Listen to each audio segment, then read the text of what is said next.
Hello and welcome to the Alliance Pro Wrestling Network. I'm your host, Lewis Carlin, and I'm very excited today because on the show today is the host. He was the host of the pioneering show Pro Wrestling Spotlight, currently co-hosts Pro Wrestling Spotlight Then and Now, and he currently co-hosts my new favorite podcast, Matt Memories from Madison Square Garden.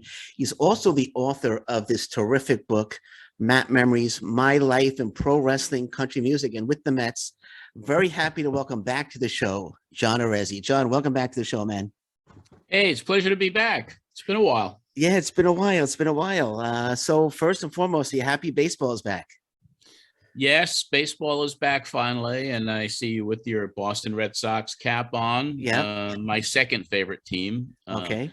But the New York Mets are my favorite team, and I just booked my spring training trip yesterday, so I'll be heading down there March 29th to April the 4th, and have done this sabbatical, this annual trip for 15 years or so consecutively. So okay.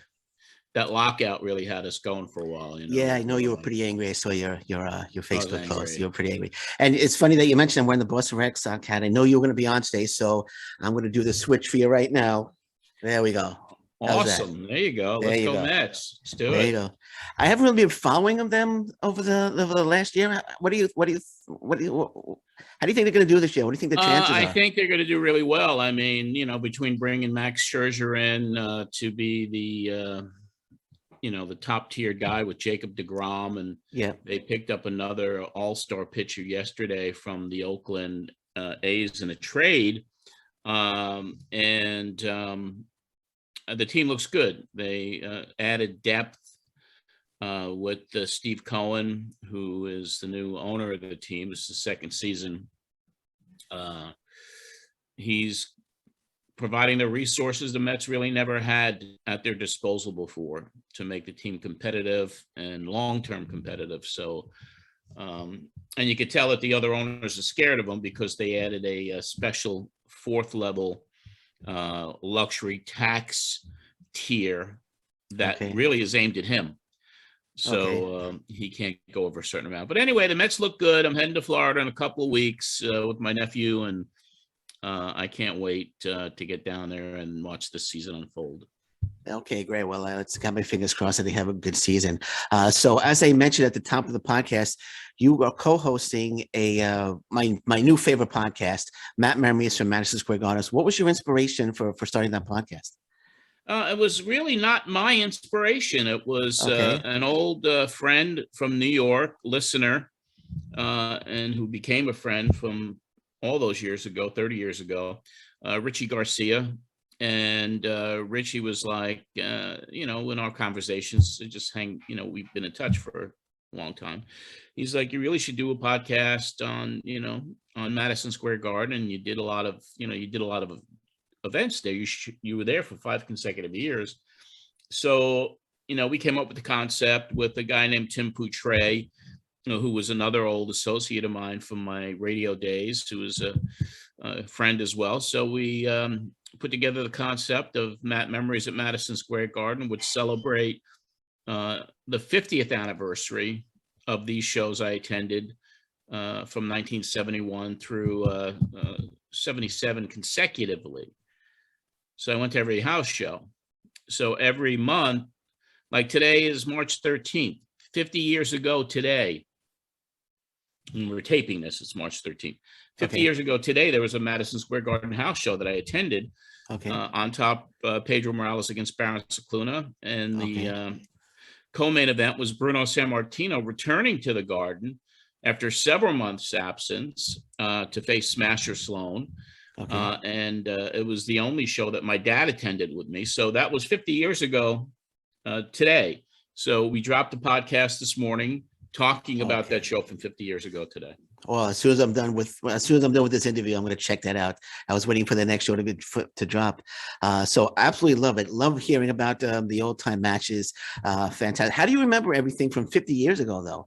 I don't remember everything, but there are things that stand out. There are things I remember, like for the March 13th show was the first time I ever saw Bruno live. And I remember his opponent, Smasher Sloan, and I remember Bruno finishing him off with the backbreaker. And I also remember that on that show, Gorilla Monsoon was against a guy named King Curtis, and Curtis busted him open, and Monsoon had hit a gusher, and the blood was just everywhere. And a fan actually ran into the ring to wrap a towel around Monsoon's head. I remember that like it happened yesterday, and it was 50 years ago. And I remember being there with my dad. So, I mean, every show has these memories, and then there's other shows that I don't remember all of it. But if every month I can remember some of it, some of the key moments, then we just review it and we discuss it and we talk about old time wrestling from 50 years ago. And the beauty of this thing is we drop an episode every month on the day, on the anniversary of that show 50 years ago. And I have to say, there's a book that's kind of my Bible, and it's called Wrestling in the Garden. Okay. By Scott Teal, Crowbar Press. And this is kind of a Bible for me and us when we do the research, because it has every single Madison Square Garden show, the results. That really was from the inception of wrestling at the Garden and the various renditions of Madison Square Garden. And it covers a period from, the early 1900s right through end of 2016. So it is fairly current when you look at it. And this book I would recommend it to anyone. It just covers every show at the Garden with tidbits, anecdotes, photographs, newspaper clippings, and of course the results. Yeah, you do mention that book on the podcast, and I every episode, because it's anyone who's a fan of Madison Square Garden wrestling, it's really something you should get. Yeah, I'm going to have to get my hands on that. So Crowbar Press, I'm definitely going to have to get my hands on that. Yeah, Scott Teal, wonderful editor and publisher. So the first pro wrestling show you ever went to was August 30th, 1971, correct? Yeah. And you said Pedro Morales, Stan Stasiak, you absolutely fell in love with wrestling. What was it about pro wrestling that you fell in love with?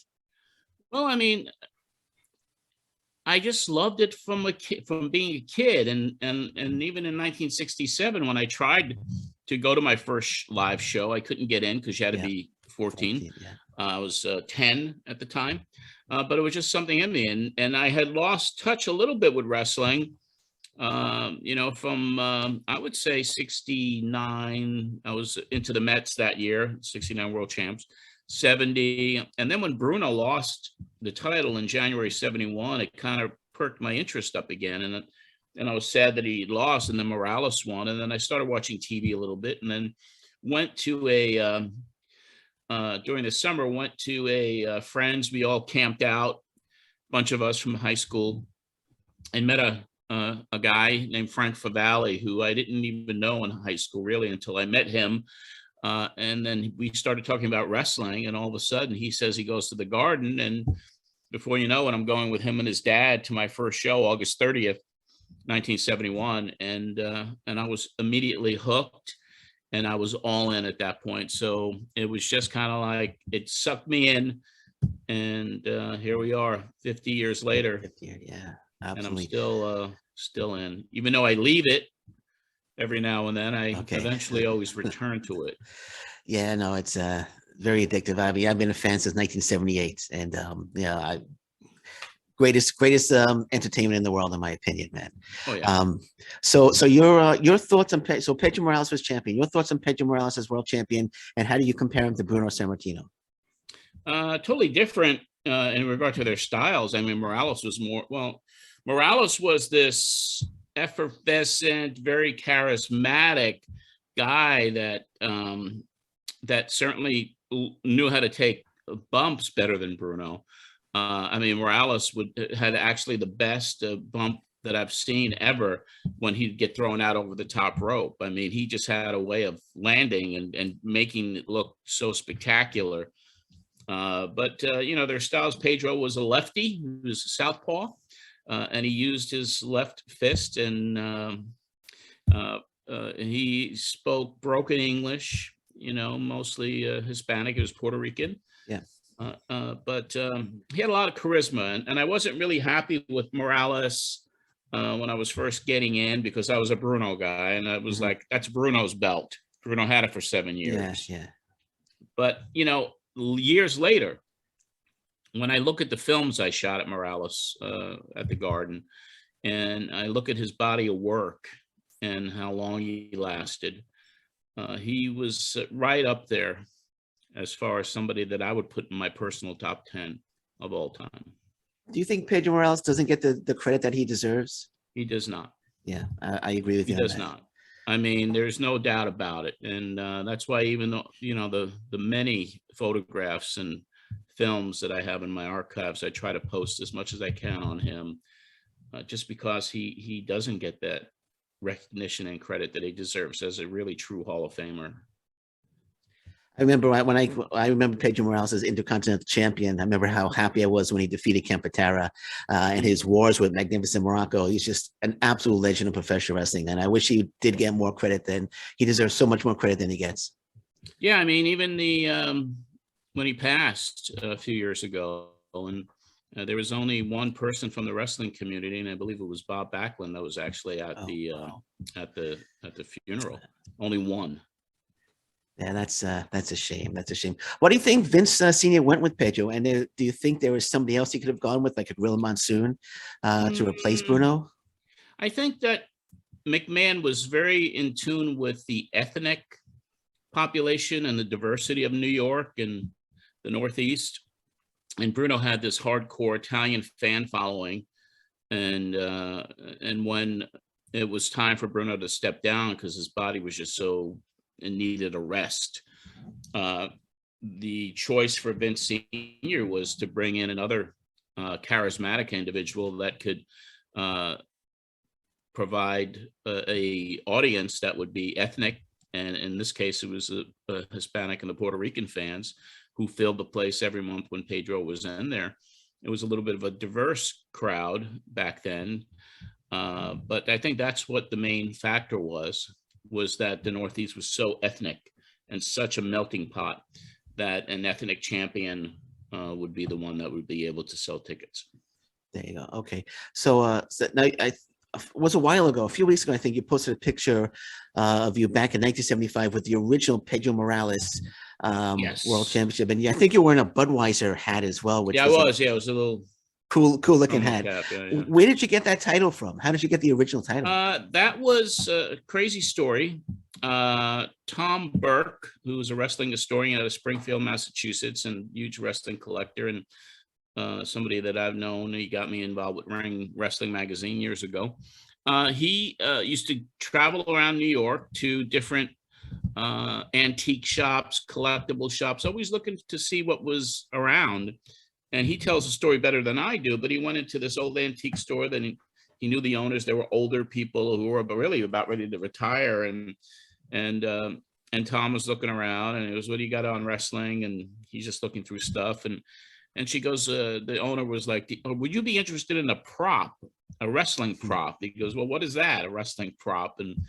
And she calls her husband out, and they take out the belt, Morales's friggin' belt. It was the belt. Wow. And he bought it for, I think it was $150.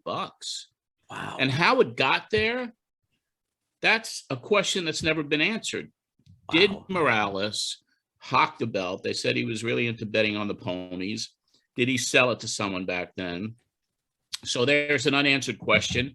But the thing is, obviously increased in value so much, and Burke sold it to a guy, I forgot his name, but he's down in Florida. Who's the guy that's on AEW?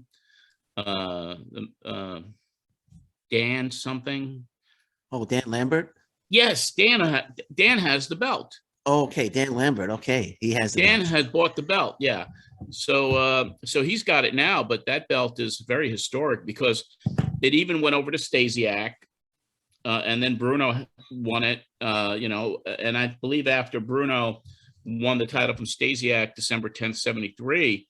Then they gave Bruno a new belt, an upgraded belt. Looked the same, but it was upgraded, with new leather and stuff. And Pedro got possession of the other belt, or did he? Or did someone in the WWF sell it? Who knows? Wow, the remains a mystery, And it's funny you mentioned Bruno winning the belt from Stasiak, because that was my next question. You were at that show, and you had said that you had filmed part of the match, but the film didn't come out. That must have been devastating. Yeah, it was. I have some fantastic still photos, but the actual either the 8mm camera ran out, or it was over. I exposed it. Something happened, which it's unfortunately don't have that historic moment on film. But the photos, and I just digitized the negatives because I just really found them about a week ago. And I have some phenomenal shots of Bruno getting that belt and the celebration in the ring. And I posted one of them, one of the poorer ones, up on Instagram and Twitter, and it did really well. So I'm thinking of making, I'm thinking of opening up a storefront website where people can actually start purchasing some of these classic pictures. So on a side note, that was my 4th birthday, December 10th, 1973, when Bruno won the title. Yeah, my 4th birthday. Wow. But in 1973, though, there was no internet. Did you know Stasiak was a champion going into the show? Mm-hmm. Oh, you did? Yeah, he won the title December 1st. We had all heard rumors, the inside, hardcore. And there was a clique of people. It wasn't like it is today. There was no internet or anything. And we heard that Bruno was going to be winning the title back. He's coming back. And Morales had lost December 1st in Philadelphia against Stasiak.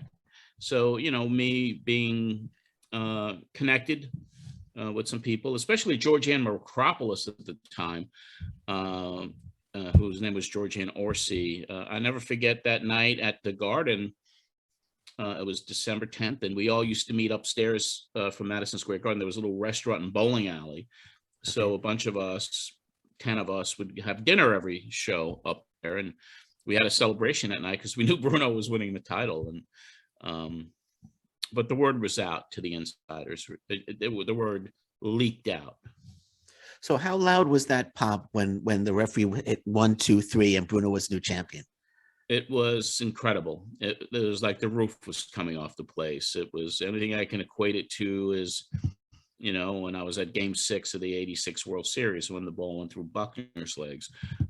It was explosive. It was incredible. People were rejoicing, and it was cold chills, and it was unlike anything I'd ever experienced before. Was Pedro just not drawing, in your opinion? Is that why they took the title off him? I think Bruno, when he left in '71, when he just was on the road for so many years consecutively, he wanted a break, and he was a big box office draw on the Northeast and even around the world. But I think it was just kind of like Vince McMahon Sr. had always had years ahead, and he just decided that Bruno was coming back, and the gates for Morales were really not that bad. He didn't sell out the Garden every single show, but attendance might have started to dip a little bit in '73, and I think what might have predicated it also was that failed attempt to have Bruno wrestle Morales in '72 at Shea Stadium, and that wasn't a reactive thing. It was a draw and all of that, but I think Bruno was ready to come back. Vince needed him to come back, and he came back and, held the title again till April of '77. Why do you think that match failed, Pedro against Bruno? You said it was a failed match. Well, I think it was rushed. I mean, they gave it a 3-week rush. They put Pedro and Bruno together at the same TV taping as a tag team. Taping 1, they won easily. Taping 2, they won easily. They taped all 3 matches in one night, and then taping number 3, they put them against Tanaka and Fuji for the WWF tag titles, and salt was thrown in their eyes, and then all of a sudden they were swinging blindly and started hitting each other. Okay. And then the next week they announced that they're going to fight at Shea Stadium in only less than a month of buildup. Okay. And then, of course, it was an outdoor stadium on September 30th. And, in New York, it starts getting cold in September. Yeah. And they may have expected a big walk-up, which didn't materialize because it was a cold, rainy, windy day. I was there, and it was a miserable environment to be there watching that show. It was just brutal. So it failed. And then they come back 3 weeks later with Bruno and Pedro teaming up against Tanaka and Fuji at the Garden, which sold out. But it was kind of like haphazardly done, a little rushed. And I think if they would have built it up over the course of a summer and maybe did the match in August somewhere, it could have did much better business. Isn't that show where you discovered that wrestling was fixed for the first time? Very true. I mean, that was when I, was confirmed. Professor Elliot Marin, who was a legend in the New York fandom scene, and worked at the Garden. He was a guy that used to take the ring jackets back to the back, and he did a lot of little odd jobs for the WWF, and also was involved with an early pro wrestling radio show on WHBI. We were waiting online to get in. The gates hadn't opened yet, and we see Elliot come out, and he goes, "It's going to be a draw." He was like, "What do you mean it's going to be a draw? It's going to be a time limit draw." And we're like, "No, it ain't. Bruno's going to win." It's like, and then of course it's a draw, and I'm like, this is all like phony. I mean, it's all predetermined, and that was it. But I had my suspicions, obviously, as a 14, I think I was 14 or 15 at the time, 15. But you still always had that little hope that maybe, that suspension of disbelief, so to speak, but that confirmed that this was all a work. Did your opinion on wrestling change at all then that you found out that it was a work, or it stayed the same? It stayed the same. Okay. All right. Yeah, me too. I didn't turn off. I mean, I was at the next Garden show 3 weeks later, and of course, everyone after that, until I started diverting my attention to more of college than wrestling. All right. So switching gears here, you were granted permission to take pictures ringside. I know it's in the book, but in case anybody doesn't know, how did you were 17 years old. How does a 17-year-old get granted permission to take pictures ringside at Madison Square Garden? Yeah, I was 18. Oh, 18, sorry. I was 18. I was 75 when I first got my press pass. So actually, I was 17. I was just ready to turn 18. It was like January 75, I think. I'd seen the guys up there, and I had, since the Blassie fan club, I had a few stories published in some wrestling magazines, a freelancer. So I had like 3 or 4 stories, and I actually just gotten one published by Ring Wrestling Magazine, because I was sitting up close. I was sitting ringside, and I started freelancing, but I didn't have the press access that George had, and Bill Apter, and the others that were up there, the 5 or so. And I was like, well, I thought Willie Gilzenberg was the WWF president at the time. He was kind of a figurehead. And I waited. I used to go to the Holland Hotel. That's where the office was. That's where the wrestlers used to go to get their tickets to get in. And I'm out there, and I'm trying to figure out. I had an idea. I was like, I got to talk to somebody about getting a press pass. Okay. And here comes Willie Gilzenberg, and he was a short little guy, about 5'2" or 3, little old man, just shuffling in the Holland Hotel. And I knew their offices were on the 2nd floor. So I follow him in the lobby, get into the elevator with him, and I push 18 while the offices are on the 2nd floor. And as soon as that door closed, I made him miss his floor. So I rode up the elevator with him, 18 floors, and I gave him a quick elevator pitch, I guess you would call it today. Okay. And I said, I had a little press card from Ring Wrestling Magazine. I said, I'm John Arezzi. I've written for all these magazines. I just let him go. I didn't give him the chance to respond, really. And then we finally get back down. He was pretty upset because I made him miss his floor. But when we pushed the button to the 2nd floor, then, and the elevator door opens, and he says, "Come with me, kid." And I just followed him, and he, gets into the office, and he goes, and Arnie Skolin was in there, Arnold Skolin and Gorilla Monsoon sitting there. Wow. And he's like, "Arnie, give this kid a photographer pass." And I got my ticket, and it said photographer. And that was my ticket. That was my press pass. Wow. That's a great story. It's a great story. So like Bill Apter, George Napolitano, were they thinking, who's this 17-year-old kid that's suddenly showing up taking pictures? Well, I had got to know Bill a little bit. he was surprised because Bill was, I used to get some publicity from the Freddie Blassie fan club, and I always, and I got to meet Bill backstage at the Garden when I first met Freddie Blassie, and so I'd always sit in the first row behind them, and I'd start chit chatting with them, so they knew who I was. But when I got there and I sat next to him, there was kind of like, how did you get, And I just sat there like, I was very nervous. Yeah. But I was accepted and embraced, and I was kind of mentored by them. And all right, so now that you're up here, this is what you need to do. Here's what you don't need to do, because wrestlers would always tumble out of the ring, and you got to keep, you got to be very aware, because there are several times, the guys would just fly out of the ring and they'd land on you, and it happened, more than once. But they were great, and there was just a couple of guys that were like trying to be a little territorial in there, but it was a good ride. I enjoyed it. It was kind of cool to be able to kind of BS your way into that situation. Yeah, and, you were an aggressive 17-year-old kid to get that. A little crazy. Yeah. Okay. Out of all the pictures that you've taken, do you have one that's your absolute favorite? I have several. Yeah, but I think one of my favorite shots was not even when I was a press photographer, but it was actually in '72, and I had a little Instamatic, and Captain Lou Albano was in a match against Chief Jay Strongbow and busted him open, just busted him wide open, and blood was pouring out. And when Albano was leaving the ring, I rushed and I got a shot of him with two security guards and his face full of blood, shot that. And so I think that's one of my favorite shots today. I have several. I have thousands of pictures, but that one I remember because also the next month I'd gotten copies made of it, because Albano would be at the dressing room entrance at the Garden before the show started.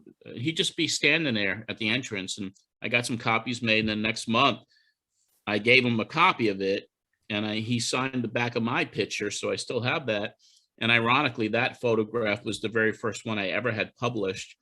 It was in November '72 Wrestling Review magazine, and like the fans used to submit pictures. So that one actually was published. So November '72 Wrestling Review magazine. Did you get paid for that? Did you get paid for the photo? I think it was $2. $2. Wow, that's a lot of money back then.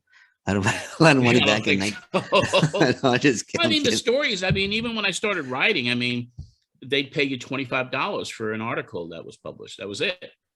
And that included photos. $25. Oh, again, the 17-year-old. You were 17-year-old at the time, right? $25 is a lot of money for a 17-year-old. So it wasn't bad. You can't make a living on it, though. Yeah, no, you can't. It was nice. It was nice little pocket money. Yeah. There you go. You could buy more wrestling magazines. So right. You recently posted a picture of Andre the Giant lifting up Chief Jay Strongbow.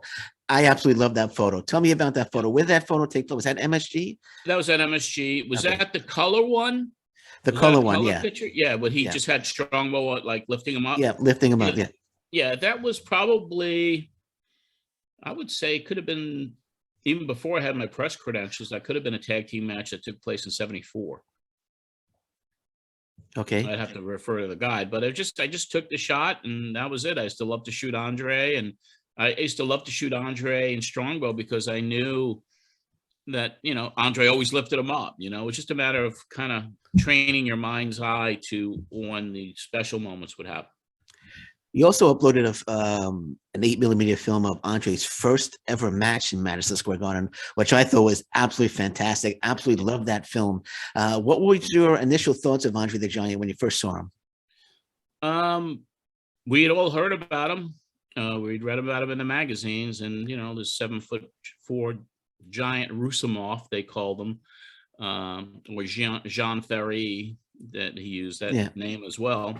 And then when we found out, it was like on the program, it was March '73, but in the previous month's program, they said Andre the Giant coming next month.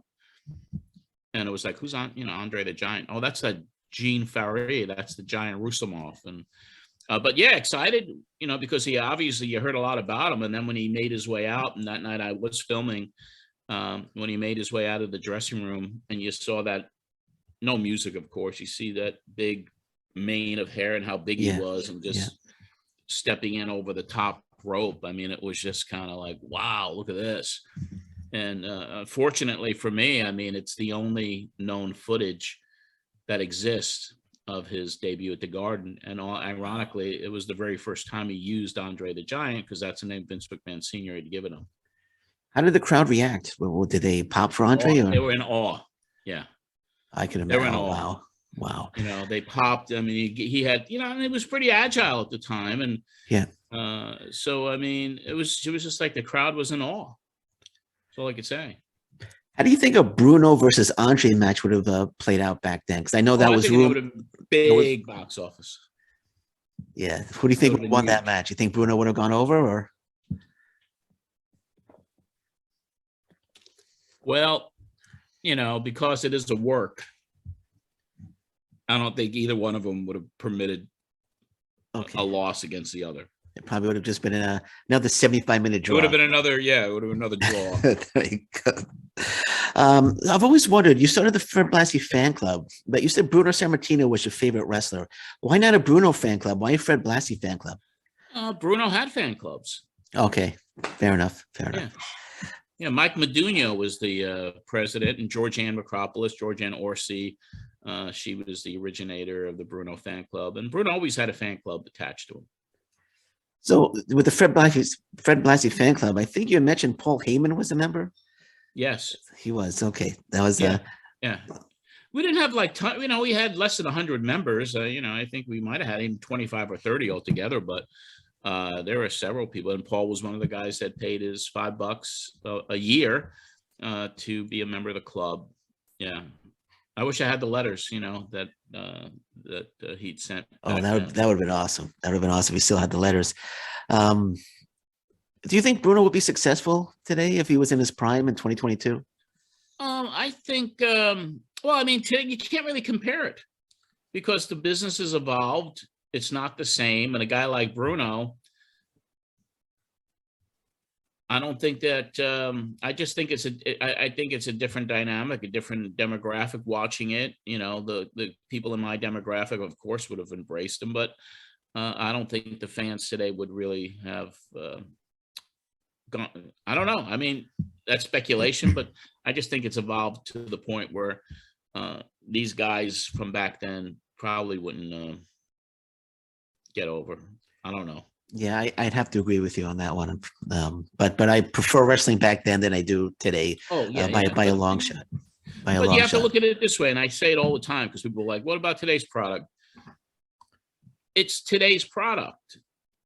What are you going to do? It's the way the business evolved, and there's some really great things. I mean, I watched the AEW pay-per-view, and I thought it was really, really good. I thought it was, there was some really great things about it. WWE is what it is, but it's just evolution. What do you think of Tony Khan purchasing Ring of Honor? I think it was a strategically interesting move, and I think that if he could bring it back, because he's got so many performers under contract, that a secondary promotion. With the cachet and the hardcore respect that Ring of Honor has, it could be a good acquisition for him, especially the fact that he's got the videotape library of all of those years. And a lot of those guys, the top guys, are working for him now. I think Tony is kind of in a position where, especially when you look at the merger that's about to take place between Time Warner Media and Discovery Networks, it's going to bring one of the largest media entities into play, and that includes HBO. So HBO is going to have the same owner basically as, obviously with TBS and TNT in the mix. And I think there's a possible opportunity for Tony to start something that would be similar to a WWE network or a streaming service that would be associated with Discovery Plus. I mean, it's all unfolding now, but I think Tony's in a position with Ring of Honor to if he does it right, and I think there's no reason why it wouldn't be done right, because he's got the resources to do anything he wants to relaunch that brand, and it'll be interesting to see how it plays out. But I think it was a smart move for him. You think AEW has a shot at replacing WWE as a #1 promotion? No, not at this point. No, I mean, it's apples and oranges. It's two different demographics, two different audiences that are watching these things. The more hardcore fan, the younger, rock and roll, heavy metal, death metal. I mean, AEW is an event.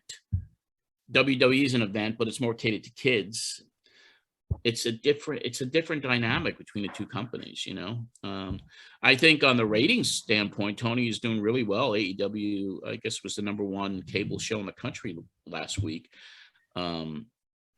It's just two different presentations of product.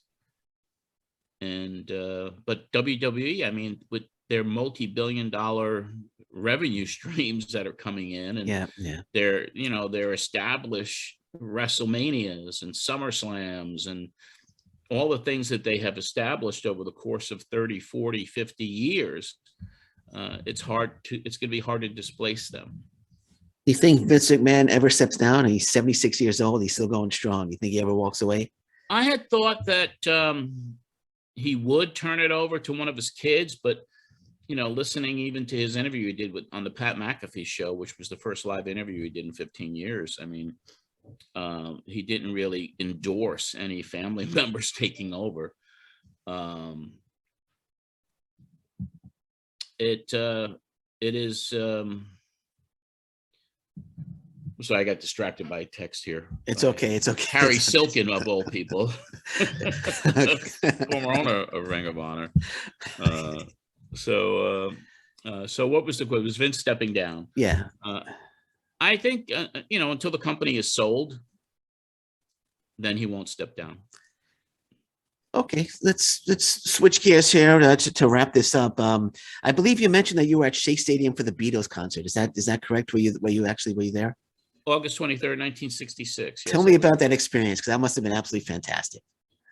It was amazing. It was like I was a Beatles nut, since the day they came to America. I was a kid. How old was I? I was 9 years old. And my dad had some connections, and he comes home and he's like, I got tickets to the Beagles, he called them. He knew who they were. The Beagles. Yeah. And he's like, I got tickets, and for my oldest sister, basically. And I was like, I want to go, and there wasn't a ticket for me. There was like, he was taking my sister, and she was taking three of her friends. And then about a week before the show, one of her friends couldn't go. And so I was like, please let me go. And I had to scream, and I had to throw a tantrum. And my father put his foot down. He said, Johnny's going. And that was it. I got to go. And it was a life-changing experience. The seats were amazing. The Beatles were set up on second base on the field. And we had seats that were 7 rows behind the Mets dugout by first base. So we were as close as you can get. And I do remember, you couldn't hear hardly anything. There were like 10 acts that played before the Beatles. The Beatles only played 40 minutes when they got on. That was all they played. But the girl screaming, and you couldn't hear a thing because it was just all screams. And I remember a girl throwing me off my seat and just screaming Paul's name. And there was another girl that bit through a pencil. She just bit right through the pencil. And one of my sister's friends tried to jump on the field, and security had to throw her back. And but getting to see them in person and getting to have that experience and that memory from 1966, it was the first concert I ever went to, and I'll never forget it. It was amazing. Yeah, I heard that the sound came through the PA system. There were no speakers set up, and that's why you couldn't hear anything. Yeah, it was crazy. Couldn't hear anything. Yeah, they didn't plan. Who knew? They didn't know what they were doing. There were no outdoor concerts at the time, really. Wow, that's incredible. You've done so many things that I wish I was able to do. So I kind of envy you, John. I envy you. Well, I went to my second concert. I just want to give you. There's also at Shea Stadium. Okay. And it was, if you remember, a band called Grand Funk Railroad. I don't know if you do or not. And they opened up, and Humble Pie opened up for them, which was with Peter Frampton as the guitar player. Okay. And it was the day that Jim Morrison died. I'll never forget it. Oh, okay. And that was kind of like I think it was 1970. So I was more of a teenager, and the I never forget just the smell of pot at Shea Stadium and everyone lighting up. It was incredible. I mean, I had not partaked, in marijuana at the time. Okay. And of course, I was getting past joints, and I was just going for it. I was 13-year-old. What year was that? What year was that? I think it was 1970. 1970. Okay. And Grand Funk Railroad was that big that they played Shea Stadium. I didn't know that they were that big. Yeah, they sold it out, man. And Humble Pie opening up. Yeah, they were big. Wow. I know the Police. I remember the Police playing Shea Stadium. Yeah, and the Stones and the Who and so many others. And I have seen several concerts at Shea, and now Citi Field. I mean, I went to see McCartney open up Citi Field. I saw Billy Joel's last play at Shea. And I saw, I've seen concerts there, but nothing was like that first Beatles experience in '66, and then seeing what the drug culture was really like when Grand Funk and Humble Pie paid. All right, John. Last question, then I'll let you plug anything you want. Last time we spoke, you mentioned that there was possibly one more convention that you were putting together. Is there any update on that? Yes, there is. Okay. Because of the uncertainty of what was going on with the pandemic, and my partner, who I'm doing this with, Frank Patz, who promotes Eternal Con and WinterCon up in New York, big Comic-Con shows, who's had such a difficult time because of the pandemic. Things are now settling, but you had to make a decision, and we decided that 2022 was not the year to do it, just because of all the uncertainty with COVID, and It was too big of a risk. But now our sights are set on 2023, and 2023 is 30 years. It's the 30-year anniversary of the last convention I did. So it's either going to happen in 2023 or it's not. But we're already planning on where we're going to do it, and we're having those discussions already. And I'll be speaking to Frank tomorrow, because he actually just promoted WinterCon over this weekend. I want to see how that went for him. But here's the thing that has changed. In the concert business and the wrestling business, it's like 80% of it now is walk up. Okay. People are waiting for the last minute until they buy a ticket, or they buy a ticket the day of the event, and that hasn't happened in decades. And I think because everyone is uncertain, no one wants to take a risk of buying a ticket a year in advance for anything. So that's something else to consider when any promoter is doing an event. So we'll analyze what Frank did, his numbers. We'll start planning, what we want to do and how many days we want to do it, and then kind of look at the summer of 2023 to do the Weekend of Champions reunion. And that'll be in New York City? Could be Atlantic City, could be New York City. Okay.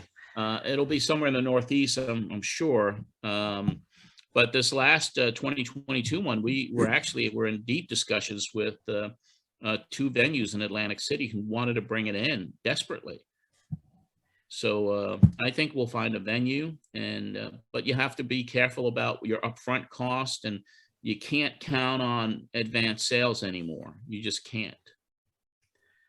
Okay, so wherever it is, though, where it is, I will be there. Okay, I'm attending. Okay, you have my word on that. I want to meet you and shake your hand. I will attend. So I'll let you wrap it up. I know you have a Patreon that you have. Anything you want to plug? Feel free to plug away on anything right now. Well, I mean, right now the Patreon is kind of a main focus for me, and it's patreon.com/John Arezzi. We have so much vintage archives there. The content is unbelievable. There are 150 plus Pro Wrestling Spotlight radio shows that take you from August 9th, the debut, right through the shows that were airing 30 years ago to the weeks. So there's over 150 of those. A lot of college stuff up there, a lot of videos, 8mm movies. I put out photo sets where you can actually get unwatermarked photos of the archive. So one month I'll put up a Bruno Sammartino set, and another month I'll put up a Freddie Blassie set or a Bruiser Brody set. So there's content that's uploaded every Sunday. It starts at $5 a month to get in. and you get all of the radio archives, including the college shows. And you also get the podcast several days in advance before it's released to everybody. And then you get up to a $10 level. You get bonus audios. And then I even ship vintage wrestling magazines to patrons, depending on what their level is. So check it out, patreon.com/John Arezzi, and just kind of see what level would best fit what you're looking for when it comes to historic wrestling archives and content. Other than that, my Twitter is @John Arezzi, Instagram @John Arezzi. I got groups on Facebook. I got a YouTube channel, which is youtube.com/Pro Wrestling Spotlight. And that's kind of it. I'm just kind of thinking about what's going on next. I mean, getting a lot of interest for vintage photographs. I've been in discussions with companies about opening up a store where people can order signed and numbered prints, just limited edition stuff. And so that's another thing. And also a lot of people want me to do a coffee table type of book with all these best of photographs in there. So I'm always doing something, and there's always something in the hopper. So if somebody wants to get a copy of this, though, how can? It's available everywhere still. Matt Memories is Amazon or anywhere you get your books. So if you want a signed and numbered copy, a personalized signed and numbered copy, they're available. Just kind of send me an email, john@mattmemories.com, or it's a link in my bios in Instagram or Twitter. So you just click on a link and take you to a page where you can get a signed and numbered copy of it. All right. All righty, man. Well, John, it's always a pleasure talking to you. Thank you so much for coming back. And I hope we can do this again at some point down the road. You're a great guest. I love talking to you, John. Well, thanks for asking me to come on again. It's been a pleasure, as always. Yeah, and I'd love to have you back at some point down the road as well. Whenever you want, let me know. Thank you very much. I appreciate that. Have a good day and enjoy the rest of your Sunday, my friend. Thank you. Take care. Bye-bye.